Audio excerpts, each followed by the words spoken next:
참 여러분들이 사는 세상에는 참 바빠요, 그죠? 굉장히 막 복잡하고 여러 가지 그런 상황이나 여건 속에서 참 너무 바쁜 그런 세대를 살고 있습니다. 이러한 세대에서 이제 뭐 정치학자나 아니면 사회학자나 여러 사람들이 이 사회에 대해서 이제 표현을 해놓은 그런 내용들이 있습니다. 클라우스 슈바트라는 그러한 경제 포럼 국제회장은 이러한 얘기를 했더라고요. 지금 우리가 살고 있는 세대는 4차 혁명 세대다. 여러분들이 다 알고 계시는 말씀이지만 우리 다시 한번 생각을 해보기를 원합니다. 4차 혁명 세대다. 1차 혁명 무엇이었습니까? 증기기관이잖아요. 그래서 정말 처음에는 막 걸어 다니고 또 마차를 타고 다녔던 그러한 세대가 이제 증기기관이 발전됨으로 인해서 굉장히 빨라졌습니다. 되게 많은 부분에서 이제 급해졌다라는 거죠. 그래서 뭐 멀리도 갈 수 있었고 또 그렇게 됐죠. 2차는 무엇입니까? 2차는 중화공업의 자동화입니다. 그래서 기계들이 착착착착착착 하면서 아주 많은 것들을 아주 빨리, 예전에는 사람들이 손으로 수작업을 하면서 참 어려웠지만 그러한 아주 자동화된 그러한 공장들이 많이 생겨가지고 그러한 혁명이 일어났다고 얘기를 하고 있습니다. 3차는 바로 인터넷입니다. 인터넷하고 디지털. 그래서 정말 정확하게 또한 많은 정보들, 이런 것들로 인해서 혁명이 일어났다. 그럼 지금 우리가 살고 있는 4차 혁명은 어떠한 세대인가? 어떤 세대입니까? 이 세대는 바로 시간과 공간을 초월한 그런 네트워크 시대다. 그래서 여러분들이 폰만 갖고 계시면 전 세계 어디 있는 사람과 같이 연결할 수가 있습니다. 뭐 페이스북이나 또 여러 가지 그런 것들을 통해서, 또 우리 교회는 지금 이제 카카오톡을 통해서 우리 교인들을 다 연결을 해서 어떤 공지사항이나 이런 네트워크 시대가 아주 굉장히 좋은 시대입니다. 근데 이러한 혁명을 쭉 이제 돌아보면 공통점이 있어요. 뭐가 공통점이 있냐면 시대가 가면 갈수록, 혁명 시대가 가면 갈수록 굉장히 빨라졌다는 겁니다. 무엇인가 빨라졌어요. 옛날에는 증기기관차 지금은 있지도 않지 않습니까? 요새는 비행기다 아니면 더 빠른 차다에 굉장히 많은 좋은 그런 시설로 통해서 더 많이 빨라졌고 더 급해졌습니다. 그래서 이러한 모든 것들을 가만히 보면 그것이 성경에 다 기록되어 있는 그러한 예언적인 그런 부분들이라는 것은 우리는 알아야 됩니다. 세대가 돌아가는 모든 것들을 보면서 우리는 그 세대에서 되어지는 모든 환경이나 여건들 통하여서 이것은 하나님께서 또 말씀 안에서 그렇게 이루어지는 것이라는 것을 우리는 깨달아 알아야 된다는 거죠. 이렇게 급해지고 또 빨라진 것, 이것이 바로 다니엘서에서 말씀을 하십니다. 다니엘서 12장 4절 말씀 여러분 한번 읽어주시겠습니까? 시작.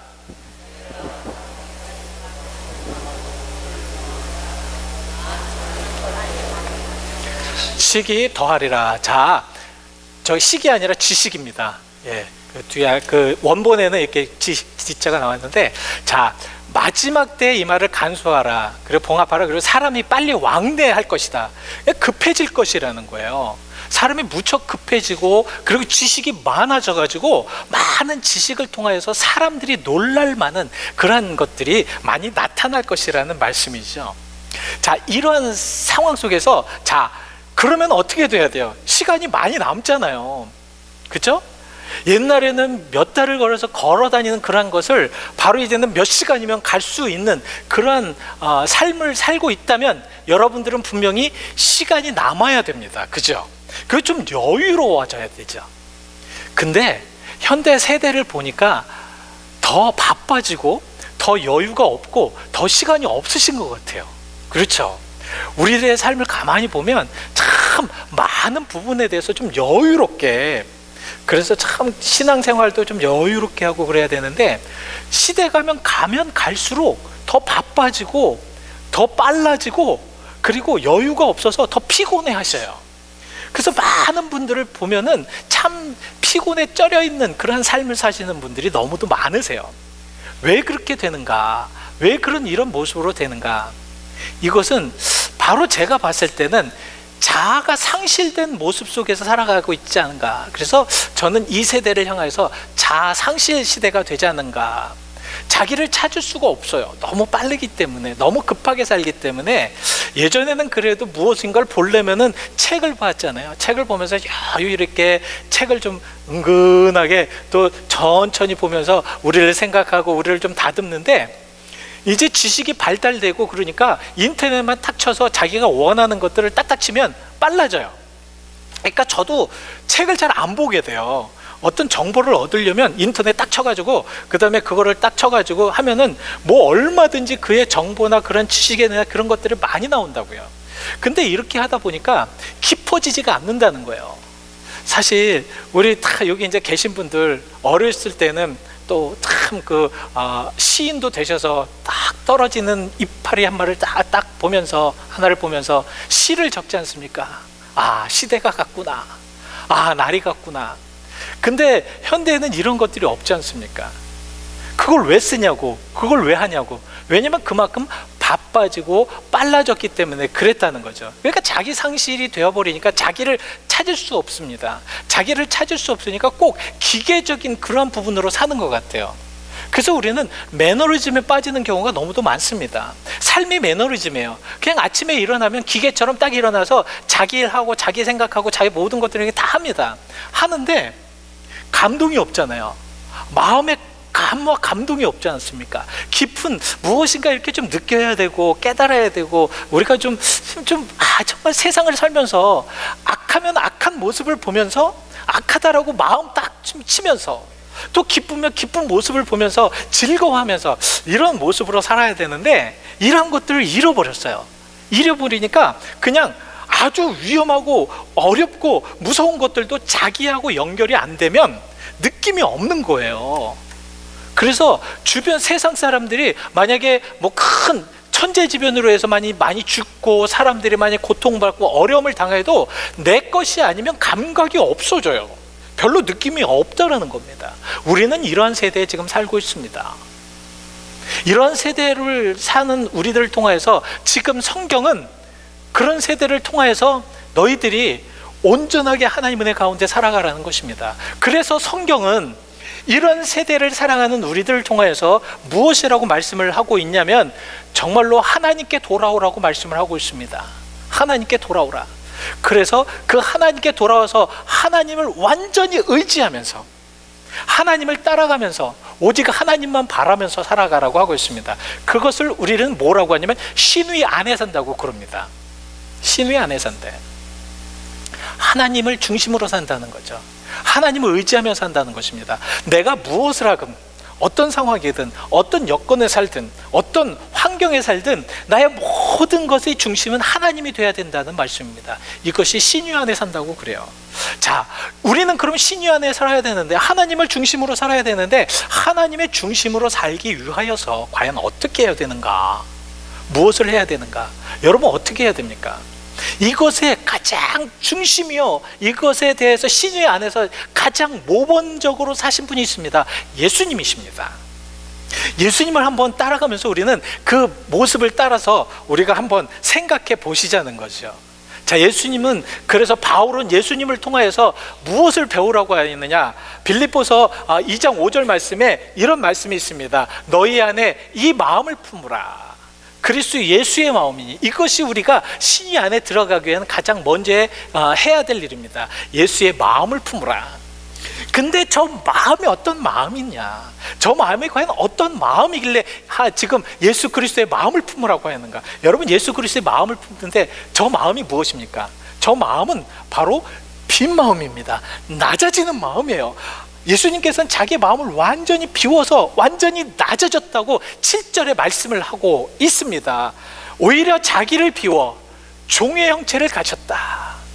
하나님이신데, 높으신 하나님이신데, 모든 것을 다 하시고 모든 역사를 다 하시고 모든 것에 정말 온 인류를 구원하실 그런 하나님이신데도 불구하고 자기를 종의 형체로 나누어서 낮추셔서 사람들과 같이 되셨다. 사람과 같이 되셨는데 그 모든 것을 할 수 있었던 이유가 무엇이었냐면 빈 마음을 가지셨다는 겁니다. 마음을 비우셨다는 거예요. 마음이 비워지니까 낮아졌다는 것입니다. 그래서 오늘은 우리가 이 빈 마음을 통해서 낮아지는 마음을 좀 배우고, 그리고 이제 나가야 될 그런 시대가 됐습니다. 그래서 저는 이제 요번 달에 여건이 되면, 그래서 우리가 오늘은 이제 마음을 좀 비우고, 우리가 비운 마음에는 이제 다음 주에는 이제 채워보고, 그 체험을 통해서 우리는 이제 예수 그리스도의 신성한 성품에 좀 그렇게 살아가자는 그런 그 주제를 놓고 여러분들에게 한 달 동안 말씀을 드리려고 합니다. 제가 여러분들과 함께 이제 신앙생활을 하면서 참 많은 것을 느꼈고, 또 많은 것을 바라보면서 하나님께 기도하면서 우리 사랑하는 베델 식구들에게 과연 어떻게 우리가 같이 함께 즐거움으로, 행복함으로, 감격함으로 그렇게 신앙생활을 할 수 있을 것인가, 그것을 생각해 봤더니 우리 자신을 먼저 알아야 되겠더라고요. 우리 자신이 과연 어떤 삶 속에 살고 있는가, 과연 우리는 어떤 모습 속에 살고 있는가, 과연 우리들의 삶이 어떠한가를 이 정도까지는 그래도 우리가 좀 점검해야 되지 않을까, 이런 생각을 가지면서 우리가 이제 빈 마음을 갖는 그런 방법이나 그런 원리에 대해서 먼저 말씀을 드리려고 합니다. 자, 빈 마음을 갖기 위해서는 성경은 무엇이라고 말씀을 하고 있냐면, 너희 마음에 새 영을 부으라고 말씀하고 있어요. 새 영을 부어라. 그러니까 우리의 영은, 우리의 그 모든 그 구성원은 우리의 육체와 영혼이 구별되어 있잖아요. 육신을 위해서 최선을 다해서, 육신을 위해서 잘 살고, 육신에게 건강하게 살고, 이러한 것을 중점으로 두는 것이 아니라 성경은 영을 중점으로 살고 있습니다. 영을 중점으로 두고 있어요. 그래서 항상 새 영을 넣기를, 새 영을 만들기를 원하고 계시는 것이죠. 그것이 우리 시편 51편 10절 말씀에 다윗은 이렇게 고백을 하고 있습니다. 우리 함께 크게 읽어보시죠. 시작. 하나님이여, 내 속에 정한 마음을 창조하시고 내 안에 정직한 영을 새롭게 하소서. 그러니까 다윗은 항상 저렇게 기도하였습니다. 깨끗한 마음을 창조해 주십시오. 내 마음의 깨끗함을 좀 창조해 주십시오. 더러운 것이 그래서 그런 것이 아니라 내가 정말 깨끗해지기를 원한다라는 말씀입니다. 그리고 정직한 영, 이 참 세대가 악하여지고요, 바빠지고 내 자신이 상실되니까 자꾸 우리는 어떻게 되냐면 제 자신이 자꾸 거짓으로 돼요. 내 자신이 아니니까 내 자신에 대해서 자꾸 거짓된 그런 모습으로 자꾸 꾸며보려고 합니다. 이것은 안 된다는 거죠. 그래서 지금 다윗처럼 나에게 깨끗한 마음을 좀 주시고 정직한 영을 나에게 주셔서 매일같이 나를 새로운 영으로 그렇게 창조해 달라는 것입니다. 여러분들, 우리가 마음을 비우기 위해서는 저렇게 항상 나의 마음을 깨끗하게 해야 돼요. 깨끗하게 하는 연습을 하셔야 됩니다. 이거를 좀 여러분들에게 깊숙하게 말씀을 드린다면, 이것은 무엇이냐면 자꾸 내 자신을 발견해야 돼요. 내 자신을 알아야 됩니다. 참 저도 이렇게 신앙생활을 하다 보면 제 자신이 아닌 제 자신으로 막 그냥 화를 내고, 어느 때는 짜증을 내고 그럴 때가 많아요. 그럴 때 과연 내가 어떻게 해야 되는가. 근데 저 말씀이 저에게 참 많이 은혜가 됩니다. 하나님, 이런 상황 속에서도 나의 영을 좀 맑게 하시고, 맑게 하셔서 나를 좀 보게 하시고, 내가 얼마나 잘못된 것인가, 내가 얼마나 죄악된 것인가. 내가 죄악되고 내가 잘못됐기 때문에 문제가 나에게는 어렵게 보이는 거고 죄악되는 것으로 보이는 것이, 정말로 어떤 면에서는 나를 보면, 나를 깨달으면 새 영을 만들 수가 있다는 것입니다. 두 번째는 무엇이냐면 우리가 옛적인 습관들, 옛적인 잘못된 것들, 이런 것들을 좀 버려야 됩니다. 우리들의 마음을 비우기 위해서는 좀 나쁜 것들이 버려져야 되잖아요. 그죠? 자꾸 버려져야 되는데 이런 것들이 잘 안 버려져요. 이게 참 어렵습니다. 그래서 에베소서 4장 22절에는 우리에게 이런 말씀을 하고 있어요. 우리 같이 한번 이것도 읽어보시죠. 시작. 너희는 유혹의 욕심을 따라 썩어져가는 구습을 따르는 옛사람을 벗어버리라. 여기서 여러분들이 좀 이렇게 좀 중심으로 봐야 될 그런 단어가 무엇이냐면 썩어져가는 것입니다. 옛날의 구습이나 옛날에 잘못된 것은 자꾸 썩어져가요. 이 썩어져간다는 것이 무엇입니까? 부패된다는 거잖아요. 우리 마음에 약간의 부패된 것만 있어도 우리들의 모든 삶은 부패될 수밖에 없습니다. 그죠? 여러분, 빵도요 갑자기 다 막 곰팡이 있습니까? 아니죠. 조그만 데서부터 곰팡이가 슬잖아요. 그것이 점점 퍼지잖아요. 저기에서 말씀하시는 것이 무엇이냐면 나의 그 잘못된 것들, 정말 내가 이 구속의 잘못된 옛 습관으로 인해서 나의 행동이 자꾸 썩어져가는 그러한 것들, 그럴 수 있죠. 내가 나의 영혼에 정말로 하나님과 동행하지 못함으로 인하여서, 예전에 또한 그런 잘못된 것으로 인하여서, 예전의 습관으로 인하여서 계속해서 그러는 것들. 굿 프라이데이 때 우리가 우리들의 그 죄악을 이렇게 다 적었지 않습니까? 여러분, 제가 이제 그거는 정확하게 읽어보진 않았습니다. 제가 이제 태웠습니다. 그걸 태우면서 기도하고 있어요. 우리 성도님들이 이렇게 고백하였던 하나하나가 정말로 이제는 다음 내년에는 좀 바꿔지는, 변화되는 이런 하나님의 역사가 좀 있기를 원합니다. 그래서 그렇게 기도하면서 했거든요. 자, 왜냐하면 저 썩어져 가는 옛 습관이 무엇이냐면, 우리 삶에 아주 그냥 딱 껌딱지처럼 딱 달라붙어 가지고, 저것으로 인하여서, 저 썩어져 가는 그런 옛 잘못된 습관으로 인하여서 우리들의 모든 삶이 완전히 부패되고요, 우리 마음을 비울 수가 없거든요. 우리들의 마음이 비워지기 위하여서는 저 썩어져 가는 많은 것들이 버려져야 됩니다. 자꾸 버려져야 돼요. 이 버려지는 삶을 통해서 우리는 하나님의 역사하신 거, 하나님의 크신 능력 가운데 살아갈 수가 있는 거죠. 그리고 세 번째는, 우리가 비움의 방법은 무엇이냐면 하나님을 바라봐야 돼요. 우리가 우리들의 눈으로 어디를 바라보느냐에 따라서 우리 관심이 있잖아요. 그죠? 아이들은 자기가 원하는 그런 장난감이나 자기가 원하는 그런 가게에 돌아가면 그것을 완전히 집중해서 봅니다. 손을 잡고 가도 자기의 모든 머리는 그쪽으로 향하고 있어요. 그래서 질질 끌려가더라도 끝까지 그것이 안 보일 때까지 보는 것입니다. 바로 그것이에요. 우리가 우리들의 마음을 비워서 하나님을 바라본다면 하나님만이 생각된다는 거죠. 하나님만이 최고라는 것입니다. 하나님만이 우리들의 모든 주인이 되실 수 있다라는 거죠. 그래서 히브리서 12장 2절 말씀에는 우리에게 이 말씀을 드립니다. 믿음의 주여 또 온전케 하신 이인 예수를 바라보자. 예수를 바라보자. 예수를 바라보자. 그 예수는 기쁨으로 십자가를 지셨고 부끄러움을 개의치 않으셨고, 그리고 지금은 하나님의 우편에 앉아 계시기 때문에 그 예수님을 좀 바라보자. 여러분, 예수님 바라보시는 삶을 사시길 바랍니다. 예수님을 진정으로 바라보십시오. 세상을 바라보지 마십시오. 그렇게 말씀을 드리는데도 우리는 끝까지 세상을 바라봅니다. 왜? 우리들의 마음에는 세상 것에 가득 차 있기 때문에, 세상의 욕심으로, 세상의 모든 죄악으로 가득 차 있기 때문에 우리는 세상을 바라볼 수밖에 없습니다. 이제는 그것을 비우셔야 됩니다. 비우셔야 돼요. 이 비우셔서 정말 하나님 것으로 가득 찰 수 있도록 그렇게 하셔야 되는데, 자, 이제는 제가 오늘 본문 말씀을 통해서 간단하게 우리가 그렇게 비워졌을 때에, 완전히 다 비워졌을 때에 되어지는 그런 모습은 무엇인가, 정확하게 여러분들에게 말씀을 드리기 위해서 그 서론을 좀 길게 했습니다. 여러분, 우리가 마음이 비워지고 하나님 은혜 가운데 마음이 비워지면 어떻게 되느냐? 가장 중요한 것은 하나님을 찾게 됩니다. 우리는 하나님을 찾게 돼요. 아픈 사람은 의사를 찾잖아요. 그죠? 배고프면 어디를 찾아요? 식당을 찾잖아요. 배가 부를 때는요, 뭐 근로소리 가도 아무것도 안 보여요. 배가 부르니까. 근데 배고프면은 근로소에 가면은 이것도 먹고 싶고 저것도 먹고 싶고, 또 생각도 안 했던 것도, 야, 저거 맛있겠다, 그렇게 하면서 먹고 싶어. 배부를 때는 전혀 생각도 안 하는데. 자, 우리가 하나님을 바라보는 그런, 하나님을 찾을 수 있는 것은 하나님을 향한 마음에 빈 마음이 있으면 그것이 된다는 거예요.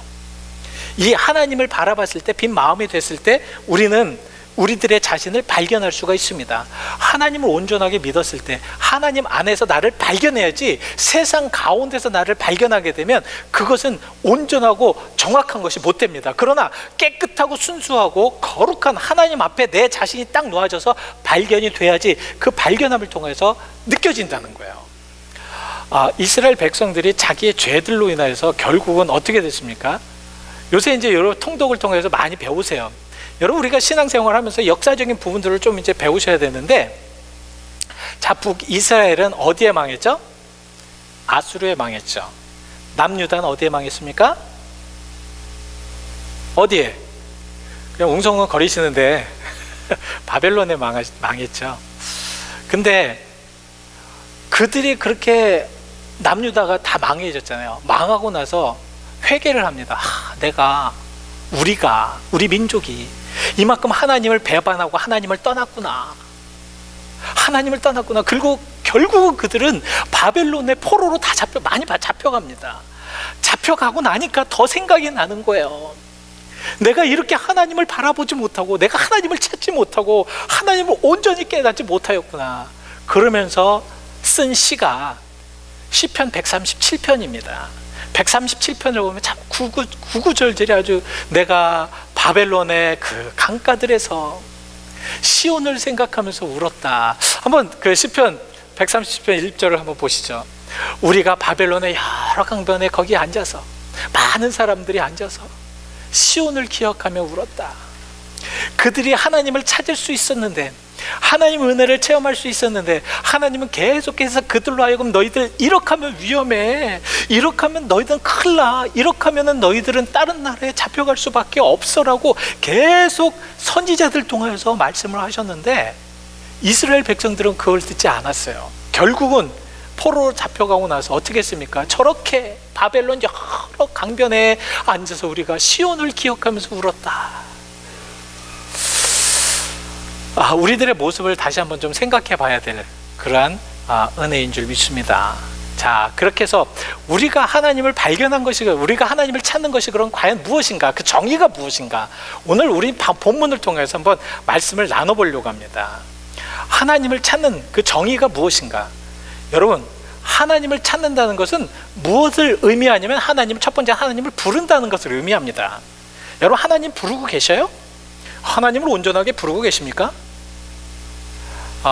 우리가 참 하나님을 부를 때는 어떻게 되는 것입니까? 항상 우리들의 입에 하나님이라는 그런, 우리들의 찬양이나 우리들의 기도나 우리들의 모든 것, 우리들의 입에 항상 그것을 달고 다니는 것이 하나님을 부른다라는 그런 의미입니다. 그래서 하나님을 부른다라는 걸 두 가지 의미로 볼 수 있는데, 첫 번째는 무엇이냐면 기도입니다. 기도를 통해서 하나님을 부르는 거예요. 우리는 항상 기도를 합니다. 그죠? 기도를 하는 것이 무엇입니까? 하나님과 대화잖아요. 하나님과 대화입니다. 우리가 항상 기도를 할 때, 하나님, 우리 하나님 나에게 이러한 길, 하나님 나에게 이러한 은성을 주시고, 하나님 나에게 이런 삶을 주시고, 하나님 나에게 이런 모든 그런 역사하셨습니다라는 것을 깨닫게 하는 것이 바로 기도입니다. 근데 그 기도를 통해서 기도의 참맛은 무엇이냐면 하나님과의 대화예요. 근데 많은 분들은 기도를 되게 힘들어 하셔요. 왜냐하면 해본 적이 없고, 또 이 처음에 우리가 기도할 때 이게 느껴지는 게 뭐냐면, 아무것도 없는 벽에다가 이렇게 그냥 얘기하는 것 같은, 정말 좀 이상한 그런 부분으로 느껴집니다. 그러나 기도를 계속 하다 보면 하나님이 느껴질 때가 있어요. 하나님의 은혜가 체험될 때가 있습니다. 하나님의 뜻이 막 그냥 놀랍게 그렇게 역사가 막 일어날 때가 있어요. 그랬을 때 그 맛을 가지고 하는 거거든요. 그래서 이사야서 58장 2절에는 이렇게 말씀을 하고 있습니다. 그들이 나를 날마다 찾아 나의 길 알기를 즐거워함이.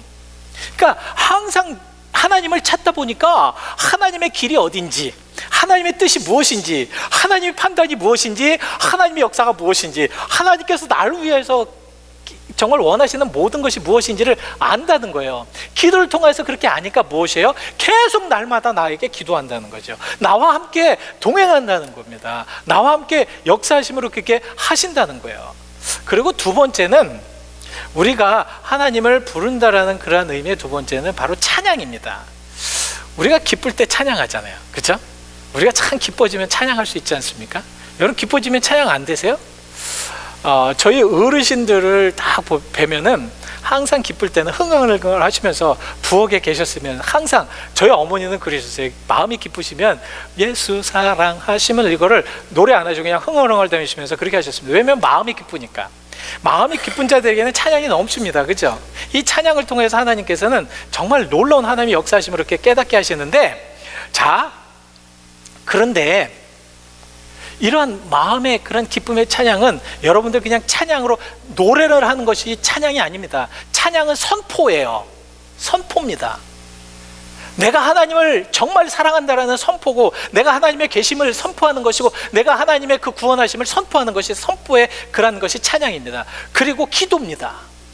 내가 이 찬양을 통해서 기도하는 거예요. 내가 이 찬양을 통해서 하나님 앞에 높여드는 겁니다. 그리고 우리 하나님의 영광된 것들을 완전 높여서 하나님의 이름을 높여드리는 것이 찬양입니다. 그래서 이 찬양의 모든 것들을 보면서 참 기가 막혀요. 그래서 우리는 찬양할 때 손을 들잖아요. 찬양을 통하여서 하나님 앞에 영광 돌린다라는 손을 들지 않습니까? 그리고 하나님 앞에 나의 모든 죄를 정말 받아달라고 하나님께 정말 손을 들면서 이렇게 기도하고 있지 않습니까? 이런 모든 것들이 찬양의 역사라는 거죠. 그래서 시편 38편 23절 말씀에는 이렇게, 35편 28절을 말씀에는 이렇게 합니다. 나의 혀가 주의 일을 말하며. 이것은 고백입니다. 그죠? 고백. 종일토록 주를 찬송하리다. 이것은 입술을 통해서 하나님 앞에 영광 돌리는 겁니다. 이 찬양은, 그래서 시인은 바로 우리들의 모든 찬양이 고백과 하나님의 인정하심과 우리 하나님의 이름을 높이는 것을 말씀을 하고 있는 거죠. 두 번째는 무엇이냐면, 우리가 하나님을 찾는다는 것은 악인의 길로, 그리고 행악의 그런 생각으로 빠지지 않는 것입니다. 그래서 오늘 여러분들이 본문을 보시면은 정말 하나님께 우리의 모든 것들, 하나님의 모든 악한 것들, 행악한 것들, 이런 것들이 생각나지 않고 이런 것들로 인하여서 우리가 살지 말아야 되는데, 아까 말씀을 드렸죠. 우리가 비우기 위해서는 두 번째 무엇이라고 말씀드렸어요? 두 번째, 이럴 때는 빨리 그 주보를 컨닝하셔도 됩니다. 옛 습관을 버려야 된다고 말씀드립니다. 옛 습관을 버려. 우리가 옛 습관을 버리더라도 자꾸 우리들의 삶 속에서는 뭐가 나오냐면, 자꾸 우리의 악한 길로 인도하려는, 행악한, 잘못된, 좋지 못한 그런 생각으로 우리를 인도하려고 하는 그 사탄의 시험이 있다는 거예요.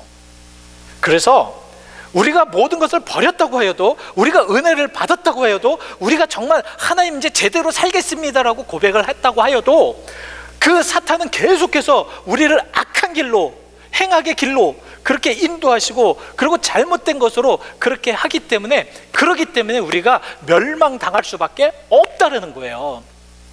이스라엘 백성들은 정말 이 사람들은 왔다 갔다 했습니다. 자기들의 잘못을 외쳤을 때 어느 때는 정말 회개하였어요. 그렇지만 이 회개하는 것이 다시 돌아가서 하나님을 버리고 악한 길로 가고 우상을 숭배하는 그런 행악한 모습으로 살 수밖에 없었다는 것입니다. 그래서 열왕기 하에서는 뭐라고 말씀을 하고 계시냐면, 열왕기하 17장 7절 말씀에는 뭐라고 말씀을 하고 계시냐면, 북이스라엘이 이렇기 때문에 멸망당했다라고 말씀을 하고 있습니다. 이스라엘 왜 멸망을 당했느냐? 애굽에서 인도해내신 하나님의 그런 하나님을 잊어버리고 죄를 범하고 다른 신을 경외하였던, 다른 신을 섬겼기 때문에 이스라엘은 멸망당할 수밖에 없었다. 그래서 이스라엘은 아수르에게 결국은 멸망당할 수밖에 없었습니다. 저렇게 멸망이 당해져야지만 그들이 깨달을 수 있었기 때문에, 그래서 그렇게 멸망이 당한 거거든요. 근데 더 놀라운 사실 아십니까? 북이스라엘이 그렇게 멸망당한 것을 본 남유다는 그래도 그것을 보면서, 북이스라엘이 잘못되는 모습을 보면서, 저렇게 멸망당하는 모습을 보면서, 그 북이스라엘이 잘못되고 하나님을 떠나고 죄악을 섬겨서 완전히 그 아수르라는 그 무지막지한 그런 나라에 멸망당하는 모습을 보면서 깨달아야 되잖아요. 느껴야 되잖아요. 아, 저렇게 하면 안 되겠다, 저렇게 살면 안 되겠다, 저렇게 하나님을 떠나서 사니까 저 민족이 저렇게 멸망당하는구나 라고 깨닫고 알아야 되는데, 열왕기하 17장 19절에는 이렇게 이야기하고 있습니다. 유다도라는 것은 남유다를 얘기하는 것입니다. 남유다도 그들의 하나님 여호와의 명령을 지키지 아니하고 이스라엘 사람들이 만든 관습을 행하였다. 참 웃기지 않습니까?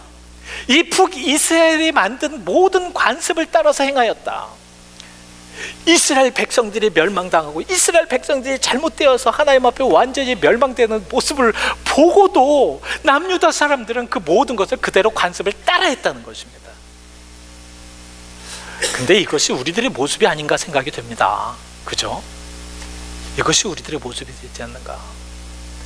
그래서 지금도 이렇게 하나님의 말씀이 계속해서 주어지고, 이 세대에 지금 인터넷이 발전이 되어서 전 세계 유명한 목사님들의 말씀이 그렇게 많이 막 선포가 되어도 더 악해져요.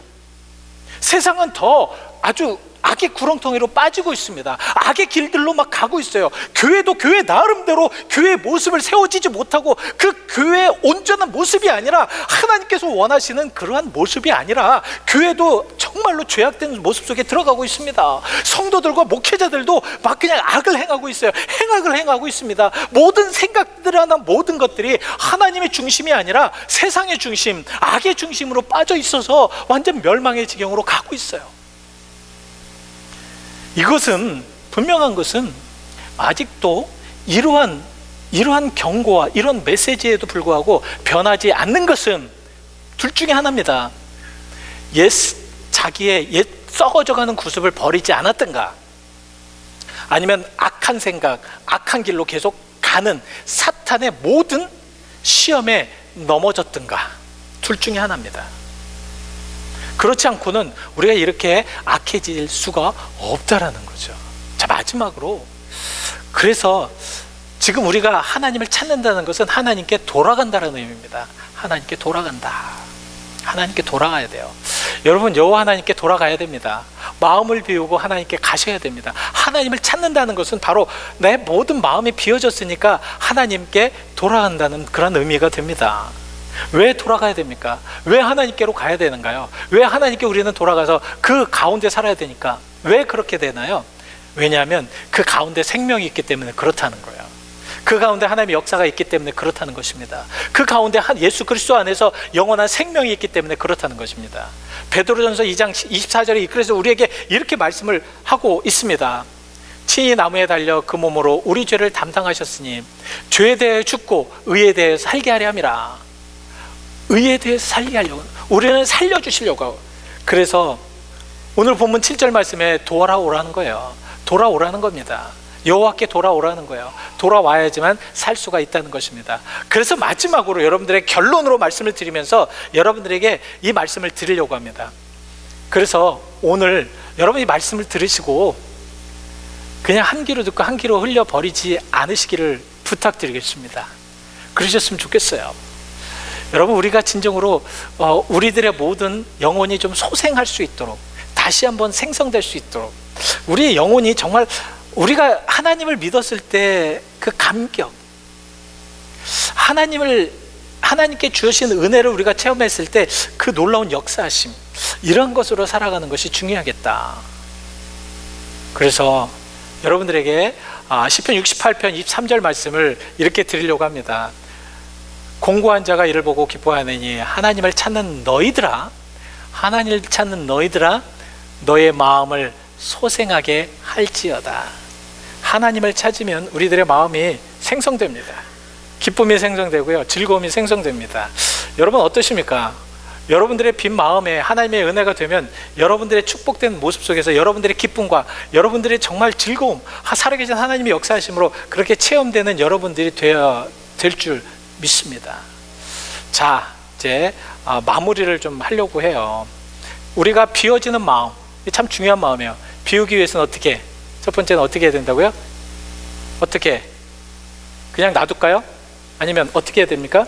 우리들의 빈 마음이 되기 위해서는 우리들의 영이 우리들의 영이 새로워져야 되겠죠? 그리고 옛 습관을 버려야 되겠죠? 하나님을 바라봐야 되겠죠?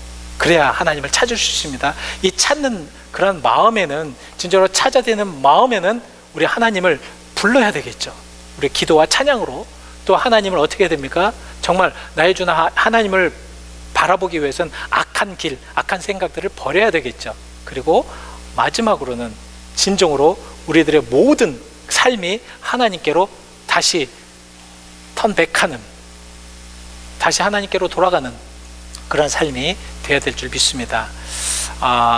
우리가 왜 이렇게 비워야 되느냐면, 이번에 이제 그 말씀을 통해서 제가 이제 이 다니엘서를 앞에 말씀을 드렸는데, 이 다니엘서 12장 4절 말씀을 한 절만 드렸지만, 앞으로 이제 다음 주, 이번 주 말고 그 다음 주에 여러분들이 다니엘서를 더 연구를 하시고 묵상을 하시면서 그 다니엘을 통해서 정말 어떻게 역사적인 배경이 되는가는 우리 교수님을 통해서 더 깊숙하게 들어가기 위해서 여러분들에게 이 시간을 남겨놨습니다. 계속해서 은혜 받는 여러분들이 되시길 바랍니다. 기도하시겠습니다.